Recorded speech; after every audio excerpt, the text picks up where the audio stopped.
श्री गणेशाय नमः। मंगलम भगवान वीरो मंगलम गौतम प्रभु मंगलम स्थूली भद्रश्च जैनम धर्मोस्तु मंगलम।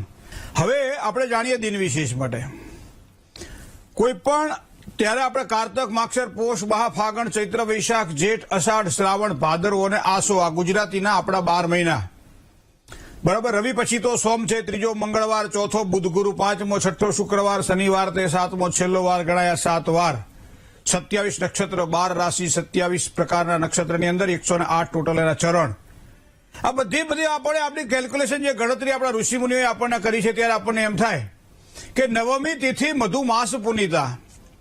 તો નવમી તિથિ મધુમાસ એટલે ચૈત્ર માસ, સંસ્કૃતમાં એને મધુમાસ કહેવામાં આવે છે। આ ચૈત્ર મહિનાને સંસ્કૃતમાં મધુમાસ કહેવામાં આવે છે।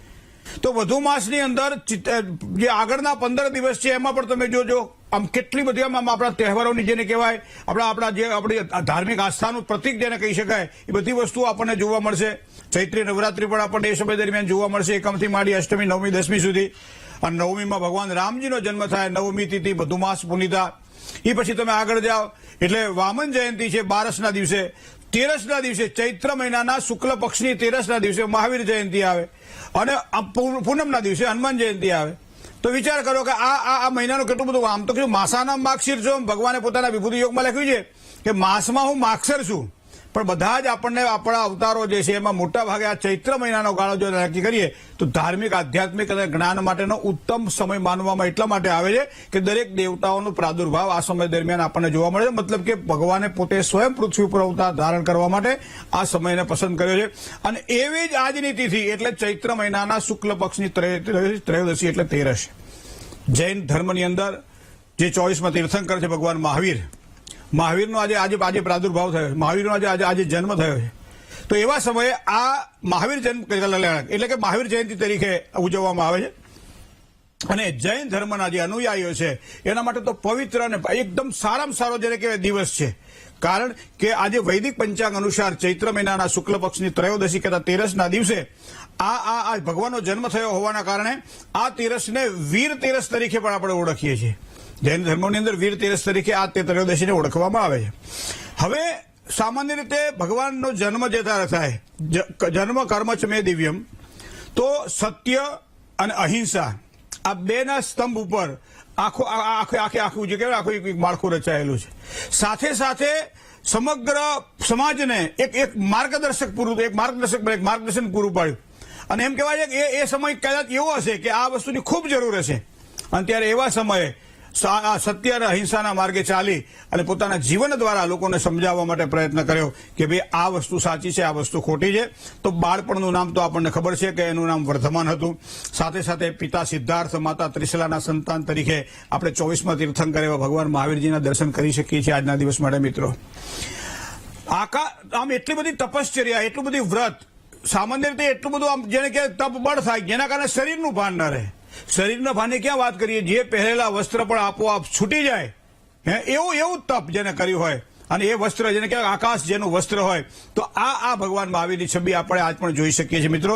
તો સાથે સાથે તપશ્ચર્યા દ્વારા જ્ઞાન અને જ્ઞાન પ્રાપ્તિ પછી ઇન્દ્રિયો પર વિજય મેળવવો, ઇન્દ્રિયો પરથી વિજય મેળવી પછી લાગણીઓ જે છે પોતાની વર્તમાન જે લાગણીઓ એના સંપૂર્ણ લાગણીઓ ઉપર કાબુ રાખવો। આ બધી વસ્તુઓ આપણને અહીંયા દેખાય છે, દર્શન એના થાય છે, અને એટલા માટે જેને તીર્થંકર કહેવામાં આવે છે।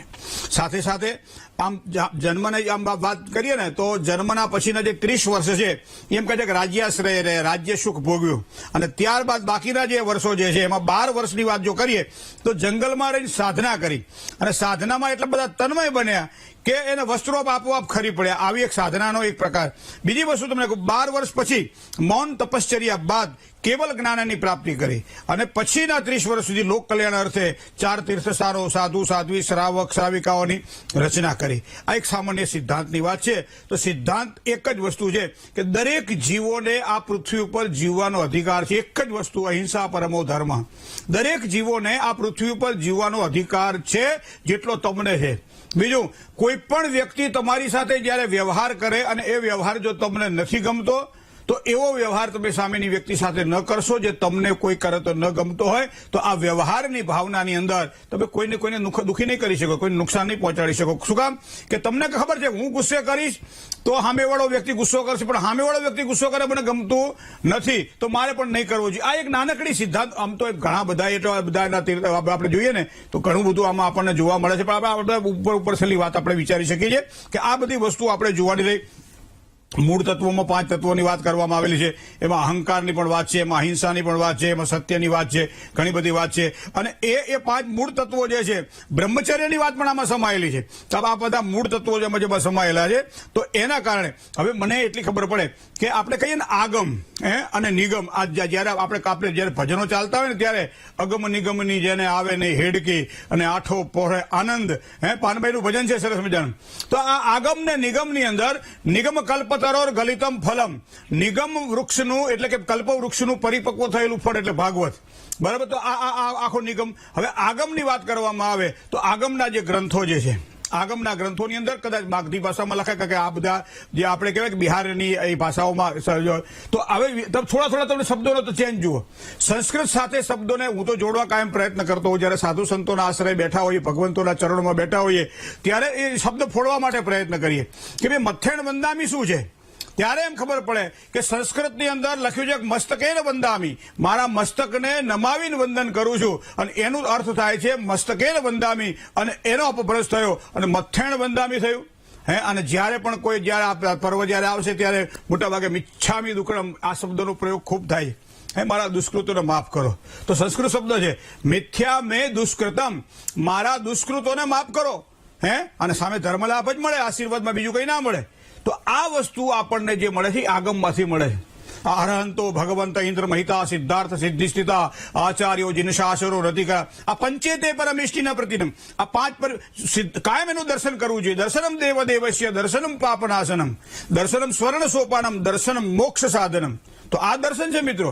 અને એટલા માટે જ આપણે કહીએ મંગલમ ભગવાન વિષ્ણુ, મંગલમ ગરુડ ધ્વજ, મંગલમ પુંડરી કાક્ષો, મંગલાયતનો હરિ. તો સામે મંગલમ ભગવાન વીરો અને મંગલમ ગૌતમ પ્રભુ, મંગલમ સ્થૂલી ભદ્રશ્ચ જૈનમ ધર્મોસ્તુ મંગલમ. સર્વ મંગલ માંગલ્યે શિવે સર્વાર્થ સાધિકે, શરણ્યે ત્રંબકે ગૌરી નારાયણી નમસ્તે. સર્વ મંગલ માંગલ્યે સર્વ કલ્યાણકારકે, પ્રધાનમ સર્વ ધર્મસ્ય જૈનમ જયતિ શાસનમ. ચૈત્રી નવરાત્રી અંદર સક્રાદય આપણે બોલ્યા છે. ઈરસ સહાસ મમલમ પરિપૂર્ણ ચંદ્ર, બિંબાનુકારી કનકોત્તમ કાંતિ કાંતમ, અત્યદભૂતમ પ્રહત માતૃષમ. તથા સક્રાદયનો સ્તોત્ર છે. આ તમે કોઈ પણ યહ સંસ્તુત સકલ વાંગમય તત્વ બોધા દુધ ભૂત બુદ્ધિપટુ ઈશ્વર લોકનાથે. તો આ જે છે એ છે ભક્તામર સ્તોત્ર. તો ભક્તાબરા પ્રણત મૌલી મણિ પ્રમાણમ બુદ્ધ્યોદકમ દલિત પાપતમો વિતાનમ, અને સમ્યક પ્રણમ્ય જીન પાદ યુગમ યુગાદા વાલંબનમ ભવ જલે પતતામ જનાનામ. દરેકમાં ઓમ શબ્દ આવે છે. ઓમ નમો અરિહંતાણમ, ઓમ નમો સિદ્ધાણમ, ઓમ નમો આયર્યાણમ, ઓમ નમો ઉપજ્જાયાણમ, ઓમ નમો લોએસવ સાહુણમ. આ 5 155 ઉપકાર. આ 5 એવા છે કે જે ગાયત્રી મંત્રના તોલે આવતા મંત્રો છે. અને એટલા માટે એમ કહેવાય છે કે નવકાર મંત્ર અને ગાયત્રી મંત્રને ફળ સરખા પ્રાપ્ત થાય છે. તો એનો મતલબ એવો થાય કે એની અંદર બળ છે. 155 મુકારો સર્વ પાપ પણાસણો મંગલાણંચ સવ્વેસી પડમમ ભવય મંગલમ. ગઈકાલે જ પૂરા વિશ્વએ નવકાર મંત્રના દર્શન કર્યા મિત્રો. આટલા લાખો નવકાર મંત્રના જાપ એક આખા વિશ્વમાં થયા છે, ભારતભરમાં થયા છે. આપણા વડાપ્રધાન માનનીય શ્રી નરેન્દ્રભાઈ મોદીએ પણ એમાં હાજરી આપી અને આ જે ભગવાન મહાવીરના જે ગુણો છે એ ગુણોનું વર્ણન કર્યું છે મિત્રો. તો આજના આ પવિત્ર અને મંગલમય દિવસને એક વખત જો આપણે ઓળખી લઈએ તો આપણને એવી શ્રદ્ધા થાય કે આપણને એમ થાય કે આ ધર્મના જે કંઈ સિદ્ધાંતો છે એ સિદ્ધાંતોને મેળવી અને ધાર્મિક બનવું એ વધારે મહત્વનું છે.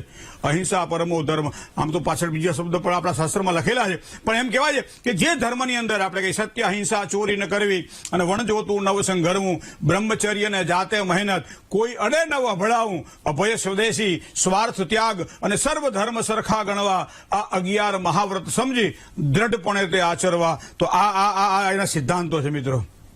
આ સિદ્ધાંતો માટે આજનું આ પવિત્ર મંગલમય પર્વ એટલે મહાવીર જયંતિ અને ભગવાન 24મા તીર્થંકર તરીકે જેની ઉપાસના જૈન ધર્મની અંદર અહર્નિશ થતી રહે છે એવા ભગવાન શ્રી મહાવીરના ચરણોમાં વંદન કરીએ, કારણ કે આજનો આ પવિત્ર ઉત્સવનો દિવસ છે. આ વાત છે આપણી મહાવીર જયંતિની શુભાશીષની. હવે વાત કરીએ આપણે દિન વિશેષની અંદર બીજો એક ભાગ છે આપણો, જે દર્શકો રાહ જોઈને બેઠા હતા કે મહેન્દ્રભાઈ કાલ તો તમે કીધું હતું કે મકર રાશિવાળા જાતકોને કેવો દિવસ રહેશે, મકર રાશિવાળા જાતકોને શું સાચવવાનું રહેશે, મકર રાશિવાળા જાતકોએ શું કરવાનું રહેશે, આ બધી વાત થઈ ને. તો મકર રાશિના જાતકોનો એક સ્વાભાવિક આપણે દર્શન કરીએ કે મકર રાશિવાળા જાતકો કેવા હોય. હવે તમારા અક્ષર ખ અને જ છે તો તમારી રાશિ મકર થઈ. તો મકર રાશિ એ શનિ પ્રધાન રાશિ છે. એનો મતલબ તમે મહત્વાકાંક્ષી હશો. તમારી જે આકાંક્ષાઓ જે ઈચ્છાઓ છે ને બહુ મોટી હશે અને એના કારણે મહત્વાકાંક્ષા વધારે ખૂબ સારી હોય અને એના કારણે કામ કરવા માટે તમારે જો માન સન્માન મેળવવાનું હોય, સફળતા પ્રાપ્ત કરવાની હોય તો એના માટે મહેનત પણ કરવી પડે. તો મકર રાશિવાળા જાતકો માન સન્માન અને ઇજ્જત મેળવવા માટે કાયમ તમને મહેનત કરતા જોવા મળશે. એ છે પાછા નહીં પડે. ગમે ત્યારે તમે એમને કોઈ તૈયાર જ હોય. જો એમને કંઈ પ્રાપ્ત થતું હોય એ ક્યારે પાછી પાની કરે નહીં. હવે એમનો જે સ્વભાવ છે ને એ સામાન્ય આમ તમે જુઓ તો કામ કરતો હોય એવો સ્વભાવ. મકર રાશિ છે ને, મકર રાશિનું તમે એનું ચિહ્ન જોઈ લેજો. કામ કરે ત્યારે ક્યાંય ને ક્યાંય ચડી જાય, બરોબર. ના કરવાનું તો આરામ કરે. એવું દોડાદોડી ભાગાદોડી બહુ ખોટી ના કરે. જ્યારે કામ કરવાનો તક મળે છે ત્યારે આ લોકો ખૂબ જ સફળતાપૂર્વક કામ કરીને આગળ વધી શકતા હોય છે. પણ જ્યારે કામ ન થાય ત્યારે પછી એમાં જવા ના મારે. અડધી રાત્રે કદાચ હોયમાં દોરો પરોવાનો તો આ લોકો ના પરોવે. એ પરોડિયાની રાહ જોવે કે સારો સમય આવશે એટલે આપણે આ કામ કરીશું. તો એ મકર રાશિના જાતકોના સ્વભાવ હોય છે કે મોટા ભાગે આરામપ્રિય આ રીતે આપણને જોવા મળે છે. બીજી વસ્તુ તમને કહું, આમ તેના તમે મકર રાશિવાળા જાતકોને અમારે ત્યાં ઘણા બધા જોવડાવા આવે ને એટલે અમે આમ ઓબ્ઝર્વેશન કરીએ કે આ કઈ રાશિનો હશે અને એ પ્રમાણે એની બોલવાની વાલચાલ, કામ કરવાની પદ્ધતિ, આંખોની નેણ, જે આંખોની જે ખીકી ઘૂમતી હોય એ પ્રમાણે. ઘણા લોકો શરીર હલાવતા હલાવતા બોલતા હોય, ઘણા લોકો એકદમ સ્થિર થઈને બોલતા હોય. આ બધા અલગ અલગ જોવા મળે ને. આ એની ગંભીરતા કે એની અંદર પડેલું કાંઈક છે એને આપણે જાગૃત કરે છે. કારણ કે આ તો બધી અવસ્થાઓ છે અને આપણે શીખવાડે છે આપણી સામુદ્રિક શાસ્ત્ર પ્રમાણે કે આવી અવસ્થાઓ હોય ત્યારે મનની અંદર આટલા વિચારો ચાલતા હોય. પણ તમને મકર રાશિવાળા જાતકો મોટા ભાગે ગંભીર જોવા મળશે. જ્યાં પણ બેઠા હશે ને ત્યાં સ્થિર તમને જોવા મળશે. બહુ હલનચલન નહીં, બહુ કામકાજી, કામ પૂરતું કામ, ખપ પૂરતું ખપ. જેટલું કામ થાય એટલું કરી લેવાનું, કામ થઈ જાય એટલે નીકળી જવાનું. તો આ મકર રાશિવાળા જાતકોનો આપણને સિદ્ધાંત જોવા મળે છે. બીજું, લગ્ન જીવનની અંદર જીવન સાથી સાથે એનો મન મોટાવ કાયમ રહ્યા કરે. પત્ની હોય કે પતિ હોય, એ જીવન સાથી સાથે એનો મન મોટાવ એટલે મનમેળ જે છે ને આમ તો સારો રહે પણ આમ ક્યાંક ને ક્યાંક એમ કે જતું ઓછું કરે ને એટલે આમ જતું કરવાની ભાવના હંમેશા દાંપત્ય જીવનમાં વધારે જોવું પડે.